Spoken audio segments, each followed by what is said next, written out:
Dear all, good morning. I am Dr. PadmaPriya. So today's topic is body language. Let's see about the communication process diagram.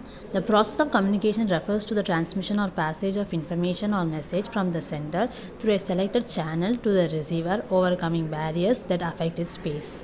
The process of communication is a cyclic one, as it begins with the sender and ends with the sender in the form of feedback. It takes place upward, downward, and laterally throughout the organization. The process of communication as such must be a continuous and dynamic interaction, both affecting and being affected by many variables. Communication process consists of certain steps where each step constitutes the essential of an effective communication. The following is a brief analysis of the important steps of the process of communication. The different elements in the process of communication are: sender. The very foundation of communication process is laid by the person who transmits or sends the message. He is the sender of the message, which may be a thought, idea, a picture, symbol, a report, or an order, and postures and gestures, even a momentary smile. Next is message. It is referred to as the information conveyed by words, as in speech and write-ups, signs, pictures, or symbols, depending upon the situation and the nature and importance of information desired to be sent. Next is encoding. It is putting the targeted message into appropriate medium, which may be verbal or non-verbal, depending upon the situation, time, space, and nature of the message to be sent. Channel. It refers to the way or mode the message flow or transmitted through. The message is transmitted over a channel that links the sender with the receiver. The next one is receiver. Is the person or group who the message is meant for. He may be a listener, a reader, or a viewer. The next one is decoding. It refers to the interpreting or converting the sent message into intelligible language. It simply means comprehending the message. The last one is the feedback. It is the ultimate aspect of communication process. It refers to the process of the receiver as to the message sent to him or her by the sender. So next let's see about the body language. So what is body language? While the key to success in both personal and professional relationships lies in your ability to communicate well, it's not the words that you use but your non-verbal cues or body language that speak the loudest. Body language is the use of physical behavior, expressions, and mannerisms to communicate non-verbally, often done instinctively rather than consciously.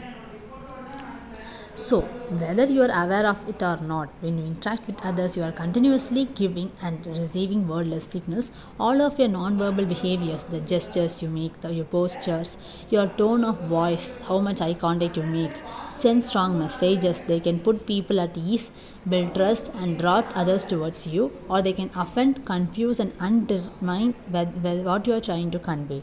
These messages don't stop when you stop speaking either. Even when you are silent, you are still communicating non-verbally.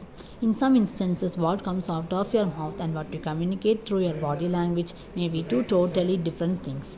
If you say one thing but your body language says something else, your listener will likely feel that you are being dishonest. If you say yes while shaking your head no, for example, when faced with such mixed signals, the listener has to choose whether to believe your verbal or non-verbal message.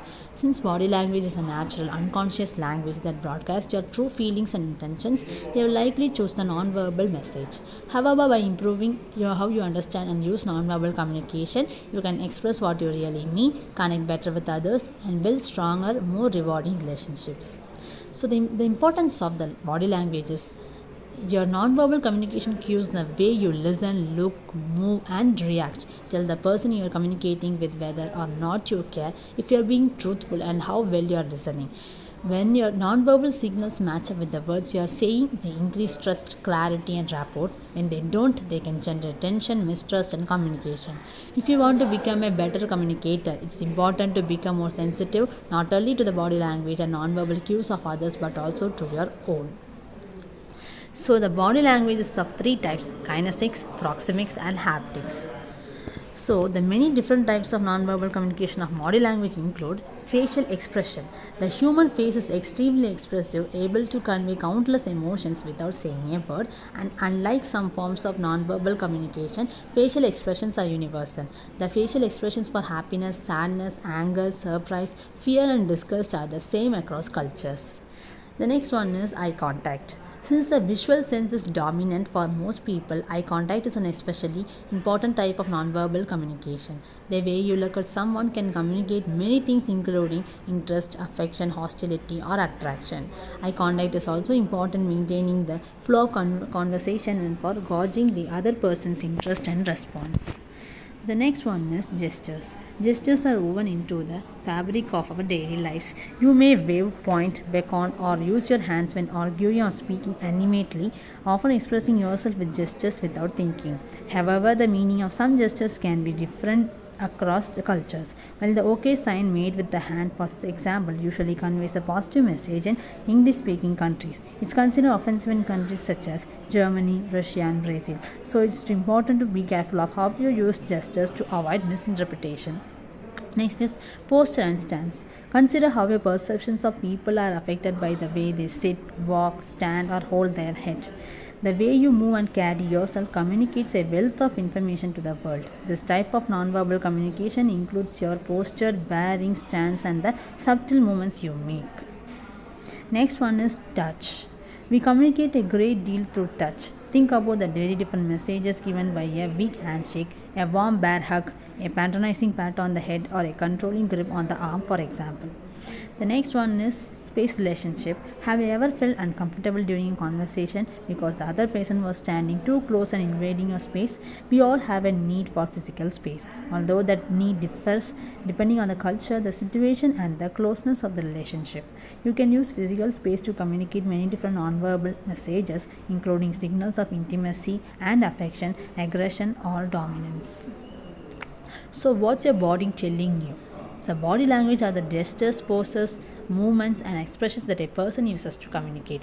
The 7% are verbal, conveyed through words, 38% are vocal, that is intonation, pitch, pauses, etc., and the 55% are non-verbal body language.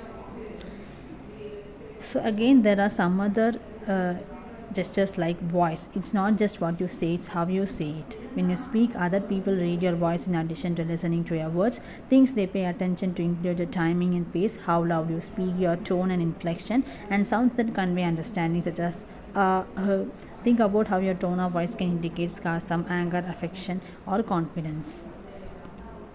So, the purpose of eye contact is speaking information, showing attention and interest, inviting and controlling interaction, dominating, threatening, influencing others, providing feedback during speech, and revealing attitudes. So, can face speak? Yes, it shows the happiness, sadness, displeasure, anger, fear, and interest. There are some common gestures like first one is shoulder shrug, that means I don't know. The puffed chest means pride or achievement. Sunk stomach means I am not as fat as I look. And the last one is finger crossing means protection. So the haptics means body contact that is accidental, touch is deliberate. There are types of touches like functional, social, genuine, and passionate. The stiff arm handshake is the meaning of equality. Dead fish handshake is the meaning of weak character. The palm down means dominance and the palm up means submission.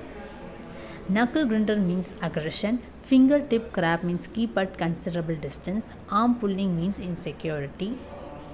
So the appearance and physique. The impression people make on others is based on 60% on their appearance, 33% on the way in which they speak, and 7% on what they say.